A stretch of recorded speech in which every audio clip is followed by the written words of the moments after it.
সুপ্রিয় উচ্চ মাধ্যমিক তৃতীয় সেমিস্টার পরীক্ষার্থী বন্ধুরা, তোমাদের যাদের সংস্কৃত বিষয়টি রয়েছে তোমাদেরকে আমাদের এনজয় এক্সাম ইউটিউব চ্যানেলে স্বাগত জানাই।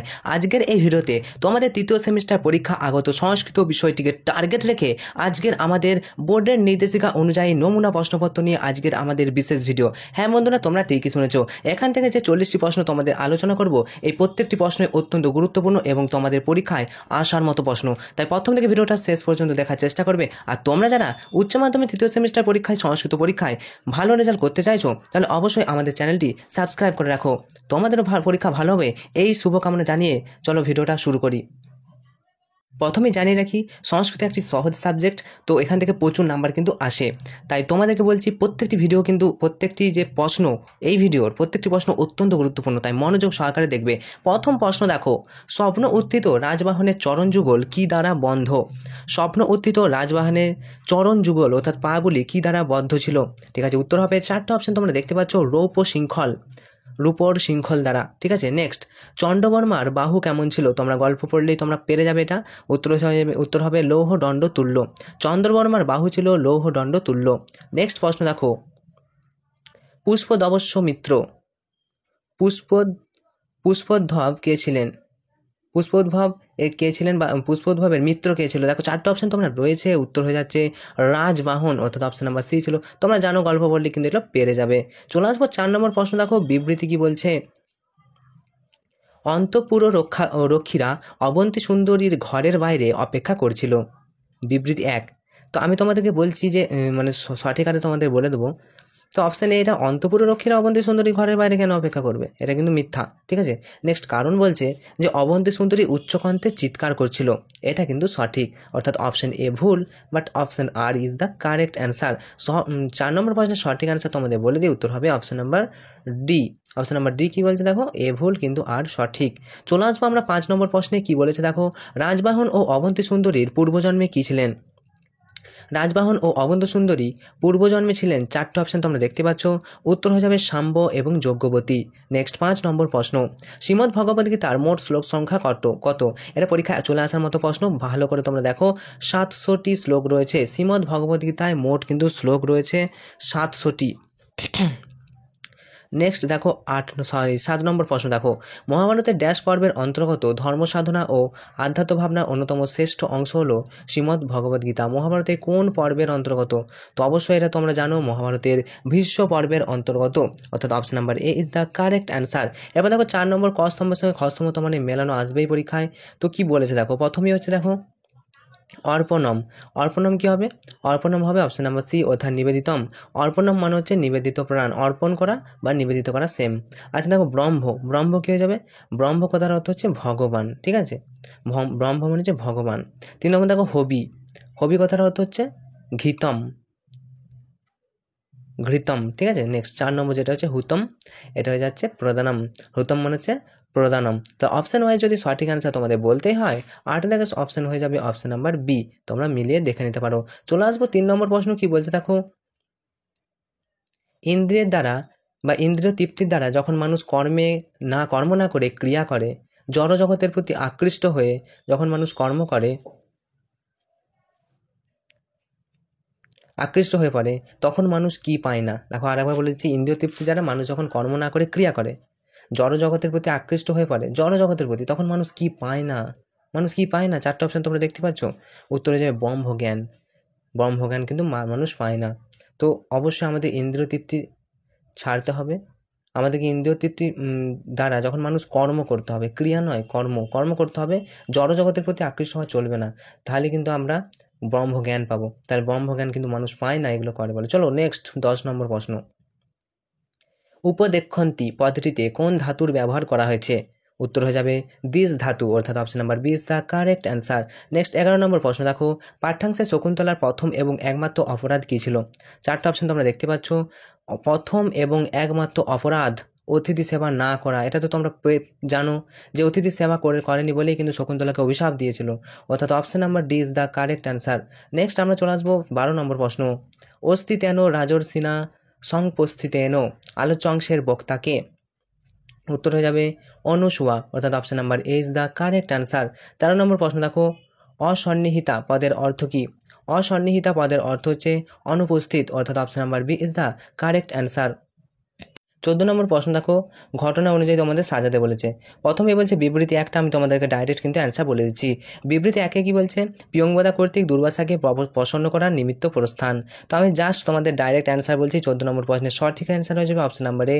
এরপর তোমরা মিলাও, প্রথমে 2 নম্বরটা হবে যে অনুসূয়া কর্তৃক পদার্থের ব্যবস্থা করা, তারপর পিয়ংবদা কর্তৃক দুর্বাসাকে প্রসন্ন করার নিমিত্ত প্রস্থান, তারপর হয়ে যাবে তোমাদের 4 নম্বর অর্থাৎ অভিজ্ঞান প্রদর্শনের দ্বারা সাপ নিবৃত্তির উপায় জানা, এবং 3 নম্বর যেটা রয়েছে বাম হস্তে মাথা রেখে শকুন্তলা চিত্তারবৃতের ন্যায় অবস্থান। এরপর চলে আসবো 15 নম্বর প্রশ্ন কি বলছে দেখো, শূন্য হৃদয়া বিশেষণটি কার ক্ষেত্রে প্রযুক্ত হয়েছে? উত্তর হবে শকুন্তলার ক্ষেত্রে। 15 নম্বর প্রশ্নের সঠিক অ্যান্সার হয়ে যাবে অপশন নাম্বার সি, শকুন্তলা। শূন্য হৃদয় বিশেষণটি শকুন্তলার ক্ষেত্রে কিন্তু ব্যবহার করা হয়েছে। 16 নম্বর দেখো, ভূমা অর্থে মতুপ পথের উদাহরণ কি? ভূমা অর্থে মতুপ পথের উদাহরণ, মতুপ মানে ধনবান, দেখো অর্থাৎ অপশন নাম্বার এ।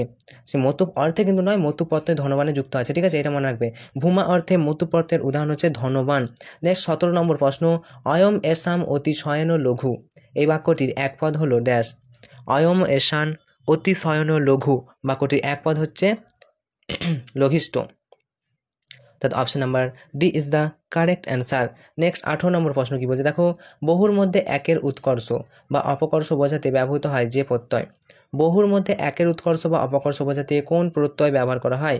উত্তর হবে তমক প্রত্যয়, অর্থাৎ option number C is the correct answer.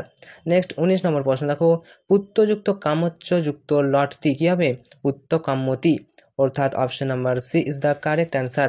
Next option 20 নম্বর প্রশ্ন দেখো, পুত্রম ইব আচরতি, পুত্র ইব আচরতি কী হবে? পুত্রায়তে, অর্থাৎ 20 নম্বর প্রশ্নের সঠিক অ্যান্সার হয়ে যাবে অপশন নাম্বার এ। নেক্সট মাতা পুত্রং চন্দং দর্শায়তি, রেখাঙ্কিত পদটি কারো বিভক্তি নির্ণয় করো।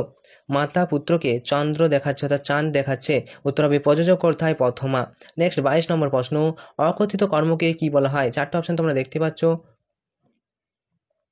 অকথিত কর্মকে কি বলা হয়? উত্তর হবে গৌণ কর্ম, অর্থাৎ option number B is the correct answer. Next 23 নম্বর প্রশ্ন দেখো, বিবাদেন অলম, রেখাঙ্কিত পদে অলম শব্দযোগে ড্যাশ বিভক্তি হয়েছে। অলম শব্দযোগে কি বিভক্তি হয়েছে? 3 নম্বর হচ্ছে দেখো বারণার্থে বা বারণার্থে তৃতীয়া বিভক্তি হয়েছে, মনে রাখবে বিবাদেন অলম তৃতীয়া বিভক্তি হয়েছে। চলে আসবো 24 নম্বর প্রশ্ন দেখো কি বলছে, যে দাতা শতং জীবতু, এখানে শতং পদে যে দ্বিতীয় বিভক্তি হয়েছে তার কারণ কি? দাতা শতং জীবতু, শতং এখানে ব্যাপ্তি কিন্তু হয়েছে, ব্যাপ্তি, শতং পদে ব্যাপ্তি দ্বিতীয় বিভক্তি ব্যাপ্তি হয়েছে, ঠিক আছে। নেক্সট 25 নম্বর প্রশ্ন, অপবর্গে তৃতীয় বিভক্তির একটি উদাহরণ দেখো, অপবর্গ। দেখো 25 নম্বর প্রশ্নের সঠিক অ্যান্সার বলেছি, এখানে উদাহরণটা তোমাদের দিতে বলেছে, তাই তো। তো বিবৃতি 1টি সত্য কিন্তু বিবৃতি 2 মিথ্যা, অর্থাৎ তোমাদের বিবৃতি 1 দেখো, শ্যামল বর্ষেন ব্যাকরণম অপঠৎ, শ্যামল 1 বছর ধরে ব্যাকরণ পড়েনি, বর্ষেন ব্যাকরণম অপঠৎ, তো এখানে কিন্তু অপবর্গের তৃতীয়া ঘটে গেছে। আচ্ছা শ্যামল বর্ষেন ব্যাকরণ পঠতি, 1 বছর ধরে ব্যাকরণ পড়ছে, তাহলে এটা কিন্তু ভালো কথা, বাট এটা অপবর্গের তৃতীয়া, অপবর্গ ঘটেছে। বর্ষেন ব্যাকরণ অপঠৎ বলেছে, অর্থাৎ পড়েনি, তাহলে option number A is the correct answer, বিবৃতি 1 কারেক্ট হবে। নেক্সট দেখো, নেক্সট 26 নম্বর প্রশ্ন কি বলছে দেখো,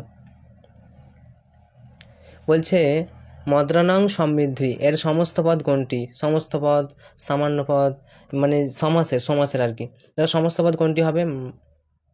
4টা অপশন তোমরা দেখতে পাচ্ছ, উত্তর হবে সমুদ্রম। সমুদ্রমকে যদি আমরা ব্যাসবাক্য করি তাহলে হচ্ছে মদ্রানাং সমৃদ্ধি এর সমস্ত পদ হচ্ছে সমুদ্রম, অর্থাৎ option number A is the correct answer. Next 27 নম্বর প্রশ্ন, উপপদ তৎপুরুষ সমাসের উদাহরণটি কি হবে? উপপদ তৎপুরুষ সমাসের উদাহরণটি হয়ে যাবে পঙ্কজম, অর্থাৎ option number D is the correct answer, পঙ্কজম। নেক্সট চলে আসবো 28 নম্বর প্রশ্ন। 28 নম্বর প্রশ্ন কি বলছে দেখো, যে সমাসে পূর্বপদের অর্থ প্রধান রূপে প্রতীয়মান হয় তাকে অব্যয়ীভাব সমাস বলে। তো 28 নম্বর প্রশ্নটা আমাদেরকে বলতে হলেছে যে সত্য কিনা মিথ্যা, তাহলে একদম কারেক্ট অ্যান্সার। তাহলে তোমরা এটা মনেও রাখো, অব্যয়ীভাব সমাস কাকে বলে? যে সমাসে পূর্বপদের অর্থ প্রধান রূপে প্রতীয়মান হয় তাকে অব্যয়ীভাব সমাস কিন্তু বলা হয়। আবার বিবৃতি 2, এর পূর্বপদ অব্যয় এবং সমাস হলে সমস্ত পদটি ক্লীবলিঙ্গ হয়, এটা কিন্তু দুটোই কিন্তু উভয় সত্য হয়েছে। চলে আসবো আমরা 29 নম্বর প্রশ্ন কি বলছে দেখো, দেবানাং রাজ ও ড্যাশ, দেবানাং রাজ ও উত্তরে যাবে দেবরাজ, অর্থাৎ option number C is the correct answer. Next দেখো 30 নম্বর প্রশ্ন, সঠিক রেখাচিত্রটি তোমাদের নির্বাচন করতে বলেছে। 30 নম্বর প্রশ্নের সঠিক অ্যান্সার তোমাদেরকে বলেছি, উত্তর হয়ে যাবে 4 নম্বরটি। আমি তোমাদের সঠিকটাই শুধু দেখাচ্ছি। দেখো, নং তৎপুরুষ সমাসের নং এর অর্থ কি? নং এর অর্থ হচ্ছে অভাবহন, আচ্ছা সাদৃশ্য, অভাব, অল্পতা বা বিরোধ, এটা হচ্ছে নং এর অর্থ। ঠিক আছে, আচ্ছা তাহলে 4 নম্বর প্রশ্নটি কিন্তু 4 নম্বরটি ঠিক হচ্ছে, মনে রাখবে। চলে আসবো, দেখো 31 নম্বর প্রশ্ন, পুরাণের লক্ষণ কয়টি? পুরাণের লক্ষণ হচ্ছে 5টি, মনে রাখবে। Option number B is the correct answer. পুরাণের লক্ষণ হলো 5টি। 33 নম্বর প্রশ্ন কি বলছে, যে মহাপুরাণ ও উপপুরাণের সংখ্যা যথাক্রমে কয়টি? মহাপুরাণ রয়েছে 18টি, আর উপপুরাণ রয়েছে 18টি, অর্থাৎ option number C is the correct answer. Next 33 নম্বর প্রশ্ন, দেখো শিব পার্বতী বিবাহ কোন পুরাণে বর্ণিত রয়েছে? Most important topic. দেখো, শিব পার্বতী বিবাহ কোন পুরাণে বর্ণিত রয়েছে? 4টা অপশন তোমরা দেখতে পাচ্ছ, উত্তর হয়ে যাবে বামন পুরাণ, অর্থাৎ option number D is the correct answer. প্রাক কালিদাস যুগের একজন শ্রেষ্ঠ নাট্যকার, এটা পরীক্ষা আসবে। প্রাক কালিদাস যুগের শ্রেষ্ঠ নাট্যকার, মনে রাখবে ভাস। প্রাক কালিদাস যুগের, অর্থাৎ কালিদাসেরও আগে প্রাক কালিদাস যুগের একজন শ্রেষ্ঠ নাট্যকার হচ্ছে ভাস, মহাকবি ভাস। ঠিক আছে, নেক্সট 35 নম্বর প্রশ্ন, বিবৃতি দেখো, কালিদাস মালবিকাগ্নি মিত্রম, বিক্রমবর্ষীয়ম এবং অভিজ্ঞান শকুন্তলম এই 3টি নাটকের রচয়িতা। তোমাদের এখানে সত্য মিথ্যা বিবৃতি করতে বলেছে, তো একদম কারেক্ট। মালবিকাগ্নি মিত্রম, বিক্রমবর্ষীয়ম, এগুলো কিন্তু অভিজ্ঞান শকুন্তলম, এগুলো তো কালিদাসেরই রচনা, একদম প্রথমেরটি সত্য হয়েছে। বিবৃতি 2 দেখো, বলছে প্রত্যেকটি রাজসভায় উপযোগী, দ্বিতীয়টি লোকসভার উপযোগী এবং তৃতীয়টি বিদগ্ধ সভায় উপযোগী। তো এটাও কিন্তু হয়ে যাবে একদম সঠিক। ঠিক আছে, মনে রাখবে কিন্তু। চলে আসবো আমরা নেক্সট 35 নম্বর প্রশ্নের সঠিক অ্যান্সারটা অপশন নাম্বার সি হয়ে যাবে। চলো এবার চলে আসবো 36 নম্বর প্রশ্ন, উত্তর রামচরিত নাটক রচনায় ওই যে দক্ষতায় ভবভূতিকে কোন রসের কবি বলা হয়? 4টা অপশন তোমরা দেখতে পাচ্ছ। 36 নম্বর প্রশ্নের সঠিক অ্যান্সার হয়ে যাবে অপশন নাম্বার সি, করুণ রস। উত্তর রামচরিত নাটক রচনায় দক্ষতায় ভবভূতিকে কিন্তু করুণ রসের কবি বলা হয়, অর্থাৎ option number C is the correct answer. 37 নম্বর প্রশ্ন, দেখো প্রেম এবং ভয়কে একত্রিত করে নাট্যকার ভবভূতি যে নাটক রচনা করেছিলেন তার নাম কি? প্রেম এবং ভয়কে অভিভূত করে বা একত্রিত করে নাট্যকার ভবভূতি তিনি কিন্তু মালতী মাধব এই নাটকটি কিন্তু রচনা করেছিলেন, অর্থাৎ option number A is the correct answer. Next 38 নম্বর প্রশ্ন, দেখো আর্যভট্ট রচিত দ্বিতীয় গ্রন্থটি হচ্ছে প্রথম গ্রন্থটি পরিমার্জিত রূপ, যা ড্যাশ নামে পরিচিত। আর্যভট্ট রচিত দ্বিতীয় গ্রন্থটি বলছে প্রথম গ্রন্থটি পরিমার্জিত রূপ, যা আর্য মহাসিদ্ধান্ত নামে কিন্তু পরিচিত, অর্থাৎ option number D is the correct answer. Next 39 নম্বর প্রশ্ন, দেখো অক্ষরে দ্বারা সংখ্যা প্রকাশ করেছিলেন কে? অক্ষরে দ্বারা সংখ্যা প্রকাশ করেছিলেন, উত্তর হিসেবে অপশন নাম্বার সি আর্যভট্ট, যিনি অক্ষরে দ্বারা কিন্তু সংখ্যা প্রকাশ করেছিলেন। নেক্সট 40 নম্বর প্রশ্ন, খণ্ড খাদ্যক গ্রন্থটি আলজাবরি আরবি ভাষায় কী নামে অনুবাদ করেছিল?